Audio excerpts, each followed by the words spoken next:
মা, গতকাল দেখলাম ওই বাড়ির রিনা সিঙ্গারা খাচ্ছে, তাও আবার মাংসের সিঙ্গারা। এই ভরা বৃষ্টিতে আমার দোকানে এসেছো কিসের জন্য? কোথায় গেল আমার গয়নাটা? কি বললি তুই? ওরা এসেছিল? তুই ঠিক দেখেছিস তো? হ্যাঁ গো কাকা, এটাই সেই গয়না। দেখুন দাদা, আমার ভুল হয়েছে। টানা বৃষ্টিতে গ্রামের সকল কৃষকদের যখন নাজেহাল অবস্থা, তখন গ্রামের এক কৃষক গোপাল স্বল্প কিছু সঞ্চয় নিয়ে দিন পার করছে।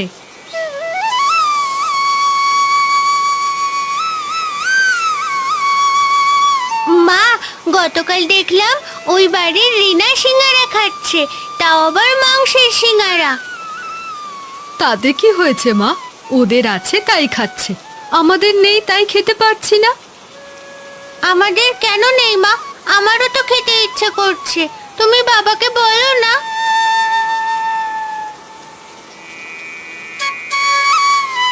তোর সিঙ্গারা খেতে ইচ্ছে করছে, সেটা তুই আগে বলবি না? আমি তোকে সিঙ্গারা বানিয়ে খাওয়াবো।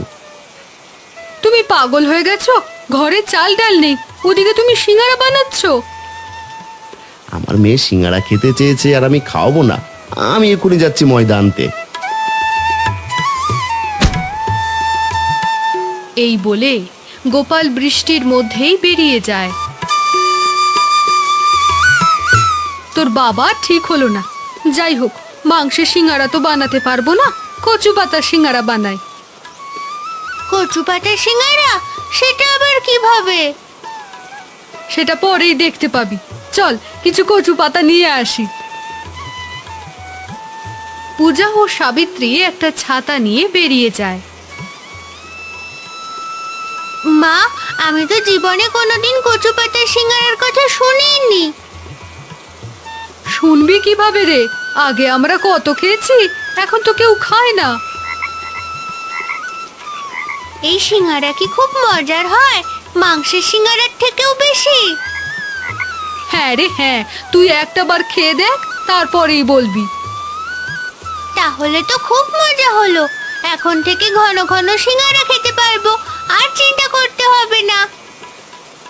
তোর যখন সিঙ্গারা খেতে মন চাইবে, তুই শুধু আমাকে এসে বলবি, আমি তোকে এই কচু পাতা সিঙ্গারা বানিয়ে খাওয়াবো।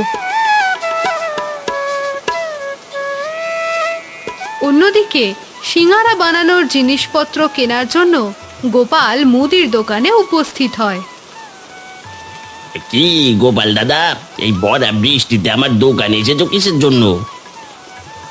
আর বলো না ভাই, আমার মেয়েটা সিঙ্গারা খেতে চেয়েছে, তাই তো কিছু কেনাকাটা করতে এলাম। সিঙ্গারা খেতে চেয়েছে? বেশ বেশ, এই বর্ষায় গরম গরম সিঙ্গারা খেতে ভালোই লাগবে। এই জন্যই তো বৃষ্টিতে ভিজে ভিজে চলে এসেছি।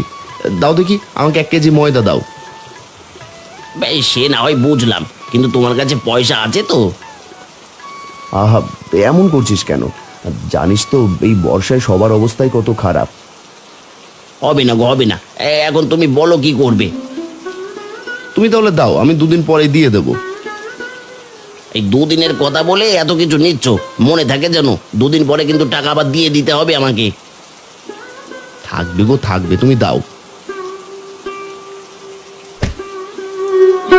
আনন্দ সব কিছু প্যাকেট করে গোপালের হাতে দিয়ে দেয়। কিছুক্ষণ পরে সমস্ত কিছু জোগাড় যন্ত্র করে সাবিত্রী সিঙ্গারা বানাতে শুরু করে। হে, কি মজা কি মজা! আমি এত তাড়াতাড়ি সিঙ্গারা খেতে পারবো, আমি তো কল্পনাও করিনি বাবা। শুধুমাত্র অভাবের কারণে রে মা, না হলে তুই যখন যা চাস তখনই তাই তোকে দিতে ইচ্ছে করে। তাতে আমার একটুও খারাপ লাগে না বাবা। আমি তো বুঝি আমাদের সংসারের অবস্থা। আমার মেয়েটা ভালোই বুঝদার হয়ে গেছে। দাও দেখি, আমার মেয়েটাকে সিঙ্গারা দাও। দাও দাও, আমি আজকে মন ভরে সিঙ্গারা খাবো। বাইরে বৃষ্টি হচ্ছে, সবাই মিলে মজা করে সিঙ্গারা খায়। অন্যদিকে গোপালের প্রতিবেশী সরলা তার গয়না হারিয়ে পাগল প্রায় হয়ে যায়। কোথায় গেল আমার গয়নাটা? আরে ও রিনা, ওভাবে বসে আছিস কেন? একটু খোঁজ না। আর খুঁজেই বা কি হবে মা? সকালে দেখেছিলাম ওই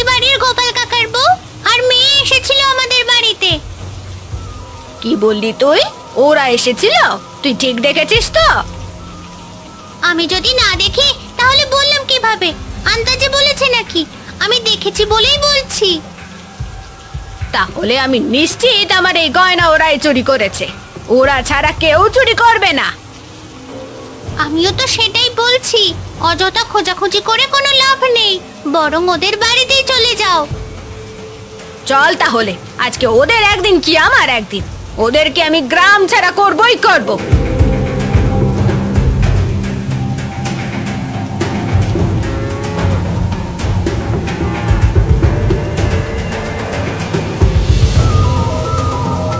দেখুন, আমার যদি গয়না হারানো না যায় তাহলে তো আমি এমনি এমনি এখানে বলতে আসবো না। আপনার গয়না হারানো গেলেই যে আমাদের দোষ দিতে হবে এমনটা তো কথা নয়। গয়না তো অন্য কেউ নিতে পারে। আজকে সকালে আপনার বউ আর মেয়ে আমাদের বাড়িতে গিয়েছিল, এরপর থেকেই গয়না পাওয়া যাচ্ছে না। আশ্চর্য, আপনারা ওদেরকে গয়না চুরি করতে দেখলেন না, অথচ অভিযোগ জানাতে এসেছেন।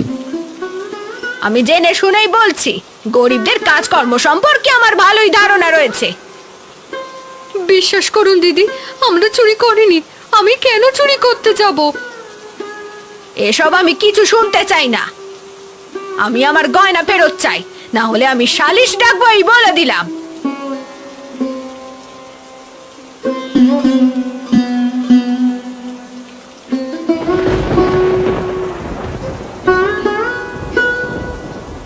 সব হলো আমাদের কপালের দোষ।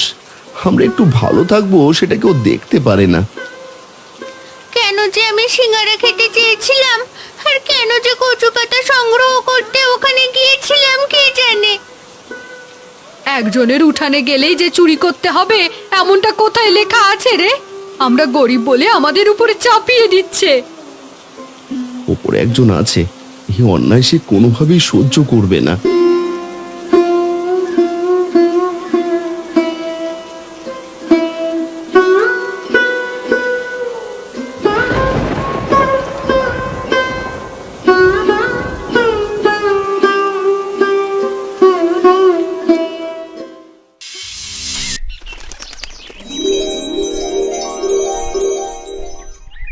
এরপর গয়না না পেয়ে সরলা গ্রামের মাতব্বর কানাই বাবুর কাছে নালিশ জানায়। বিশ্বাস করুন বাবু, আমরা গরিব হতে পারি কিন্তু আমরা চোর নই। এটা অন্যায়। রাখুন তো আপনার এসব কথা। আপনি বড় বলে আপনাকে এখনো সম্মান জানাচ্ছি। থামো, তোমরা থামো। তোমরা নিজেরা ঝগড়া করলে আমাকে এখানে ডেকেছো কেন? আপনি বলুন বাবু, আমরা কোনোদিন কারো খারাপ কাজ করেছি? দেখো, তুমি তো দেখোনি ওরা নিজের হাতে চুরি করেছে, তাই আমি সন্ধে পর্যন্ত ওই গয়না খোঁজার সময় দিলাম। তারপরেও যদি না পাওয়া যায়? তারপর বিচার আমি নিজেই করব।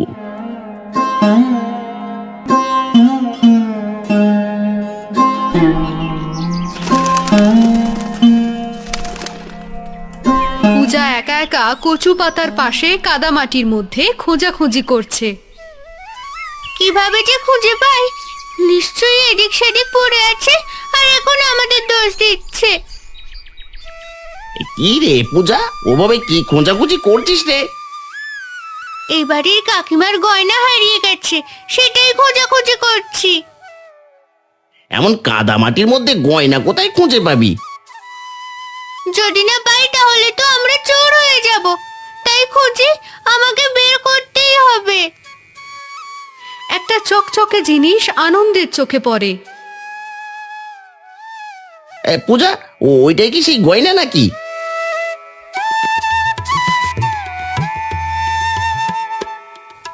হ্যাঁ গো কাকা, এটাই সেই গয়না। তোমাকে অনেক ধন্যবাদ গো, তুমি খুঁজে দিয়েছো। আমি না আসলেও তুই খুঁজে পেতিস। সত্য কখনো চাপা থাকে না।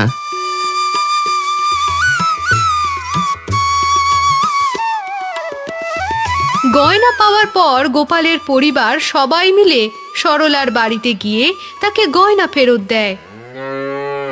দেখলে তো, যেই সন্ধ্যা পর্যন্ত সময় দিয়েছি অমনি সুরসুর করে গয়না নিয়ে হাজির হয়েছে। দেখুন, আমরা চুরি করিনি, আর আমরা যে চুরি করিনি তারও প্রমাণ আছে। প্রমাণ? কিসের আবার প্রমাণ? এই গয়না ওই কাদামাটির মধ্যেই পড়েছিল, আর যেটা আমি আর আনন্দ কাকা খুঁজে পেয়েছি।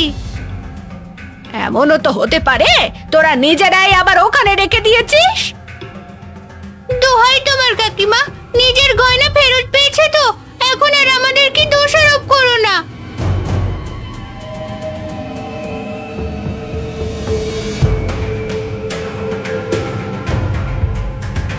নিজের গয়না ফেরত পেয়ে সরলা নিজের ভুল বুঝতে পারে এবং গোপালের পরিবারের কাছে ক্ষমা চাওয়ার সিদ্ধান্ত নেয়।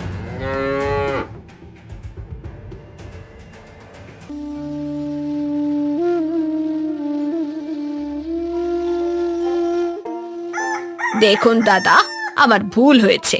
মানুষ মাত্রই তো ভুল হয়। আমি সন্দেহবশত। দেখুন বৌদি, সন্দেহবশত আপনি দোষ আমাদের উপরে দিয়েছেন সেটা আলাদা ব্যাপার, কিন্তু আমরা যে চুরি করতে পারি না সেটা তো আপনি জানেন। আমি জানি আপনারা এমন করবেন না, কিন্তু গয়না না পেয়ে আমার মাথা ঠিক ছিল না। যা হওয়ার হয়ে গেছে, আপনি গয়না পেয়েছেন, আমরা অভিযোগ মুক্ত হয়েছি, এর থেকে আর বড় কিছু হতে পারে না। আপনারা আমাকে ক্ষমা করেছেন তো? আমরা আপনাকে অনেক আগেই ক্ষমা করে দিয়েছি, আপনার উপরে আমার কোনো অভিযোগ নেই। আমরা গরিব বলে যে যা খুশি বলবে, এটাই তো স্বাভাবিক। এভাবে বলবেন না, সব গরিব খারাপ হয় না। ঠিক বলেছেন, আর সবার অভাবে স্বভাব নষ্ট হয় না। আপনি এখন যেতে পারেন, আপনাকে ক্ষমা করে দিয়েছি আমরা।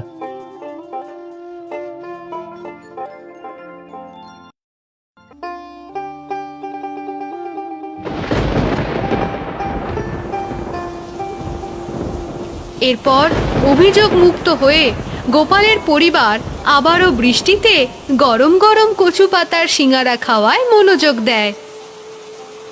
কি যে একটা ঝামেলা, ভালোভাবে সিঙ্গারাও খেতে পারলাম না। চিন্তা করিস না মা, এবার তো অভিযোগ মুক্ত হয়েছি, এবার মনের সুখে সিঙ্গারা খেতে পারবি। যাই হোক, যা হওয়ার তা হয়ে গেছে, এবার সবাই মিলে সিঙ্গারা খাও।